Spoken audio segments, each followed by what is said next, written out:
안녕하세요. 이번 시간에는 2025년 을사년 푸른 뱀의 해에 각 연령대별로 토끼띠 분들의 올 한 해 동안의 전반적인 운세에 관해서 말씀을 드릴 겁니다.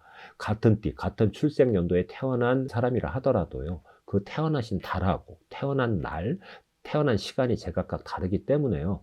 2025년 한 해 동안의 운세가 동일할 수는 없어요. 여기서 말씀드리고자 하는 것은 같은 출생연도에 태어난 토끼띠 분들의 을사년 올 한 해 동안의 평균적 보편적인 운세라는 것을 미리 밝혀두는 바입니다. 그러면 이제부터 토끼띠 분들의 각 연령대별 운세를 살펴보도록 할게요. 1999년 김효생 토끼띠인데요. 이분들은 이제 27세예요. 삼재에 들어오시고 이분들은 조부모님 또는 부모님의 사망으로 상복을 입을 수도 있어요. 그리고 오랜 사귄 연인과 이별수가 있고요. 한편으로는 또 일찍 결혼한 분이라면 부부간에 어떤 이유로 인해서 불화가 생겨서 이혼수도 좀 보입니다. 공무원 시험, 취직 시험 등의 합격운은 그래도 좋아요. 건강운도 좋습니다. 근데 약간의 사고수가 비치고요. 그 다음에 주변의 지인들과의 그 충돌과 그로 인해서 그 마음고생하는 거 있죠. 그게 좀 보입니다. 두 번째는 1987년 정묘생 토끼띠예요. 이제 해가 밝아오면 39세가 되시는데 이분들은 삼재와 아홉수가 겹쳐서 들어오는 띠로 봐야 됩니다. 근데 재물운, 문서운, 취업운, 이직운 등은 그다지 나쁘지 않고 좋습니다. 다만 부부간의 불화로 인한 이혼수하고 연인 간의 이별수, 그리고 이성, 남녀 문제로 인한 망신수 또는 인간 풍파와 시비 구설수와 관제수를 조심하셔야 합니다. 그리고 교통사고 등 사고수하고요. 위장계통의 질병과 겨울철에 그 빙판길의 그 사고와 낙상수가 좀 있어요. 그래서 조심하셔야 하고요. 그 다음에 1975년 을묘생 토끼띠예요. 이분들은 이제 해가 밝으면 51세가 되죠. 이 띠분들도 삼재에 해당이 되는 띠예요. 그런데 여러 토끼띠 분들 중에서 상대적으로 2025년 한 해 동안의 운세가 전반적으로 좋다고 말씀드릴 수 있어요. 이 을묘생 토끼띠 분들은요, 지난 2023년에 아홉수에 해당이 돼가지고 갖은 풍파와 시련을 겪었고요.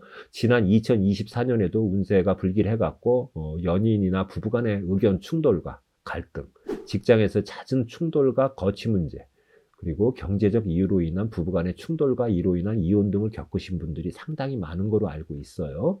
그러나 2025년 을사년부터는 긴 암흑의 터널을 지나갔고요. 광명이 찾아드는 형국으로 본격적인 운세의 상승이 시작이 되고요. 금전운, 문서운, 승진운 등 다방면에서 좋은 일이 겹쳐 일어날 것으로 예상이 됩니다.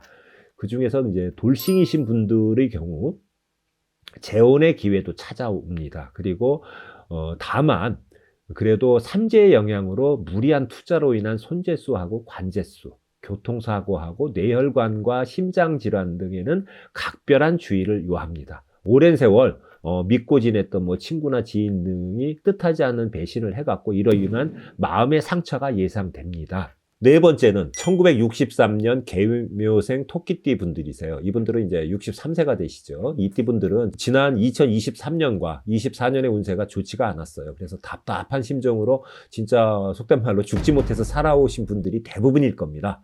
뜻대로 근 2년 동안 사신 분들은 그다지 많지가 않아요. 이분들은요. 은퇴 후 집에 들어 앉아가지고 가만히 있으려니까 아직은 많이 답답함을 느끼실 연세이고 또 재취업을 하시기에는 여건이 마땅치가 않아요. 그렇다고 소규모 창업을 하시기에는 불경기로 인해 가지고 성공에 대한 자신감이나 확신이 생기지가 않고요. 또 한편으로는 이분들은 노후에 대한 불안감이 크실 나이예요. 그러나 삼재 기간이라는 것을 명심을 하시고요. 어떤 고수익을 준다 이런 어떤 말을 듣고서 무리한 투자는 절대로 삼가해 주시기 바랍니다. 연세가요. 연세이시다 보니까 무모한 투자 실패는 노후를 더욱 힘들게 할 수가 있습니다. 다섯 번째는요. 마지막으로 1951년 신묘생 토끼띠이신 분들이에요. 75세가 되세요. 이 신묘생 토끼띠이신 분들은 배우자의 질병과 갑작스러운 사망으로 인한 상복을 입을 수도 있습니다. 연세가 고령이시다 보니까 자연히 건강 문제가 가장 큰 관건인데요. 특히 심혈관 계통의 질병하고 호흡기하고 대장의 질병에 각별한 주의를 요합니다. 자녀의 어떤 그 사업 실패로 인해 가지고 또는 자녀의 중증 질환 그런 거로 인해서 마음고생을 하실 수가 있는 운세예요. 또 한 가지는 자녀들 간의 뭐 재산 상속이나 어떤 사전 증여 이런 거를 놓고서 자기가 좀 더 받겠다고 분쟁이 일어나고 분란이 일어나갖고 중간에서 이러지도 못하고 저러지도 못하고 벙어리 냉가슴 앓듯이 눈물을 흘릴 수도 있는 운세입니다. 2025년 을사년 한 해 토끼띠 여러분 모두 대박 나시기 바랍니다. 감사합니다.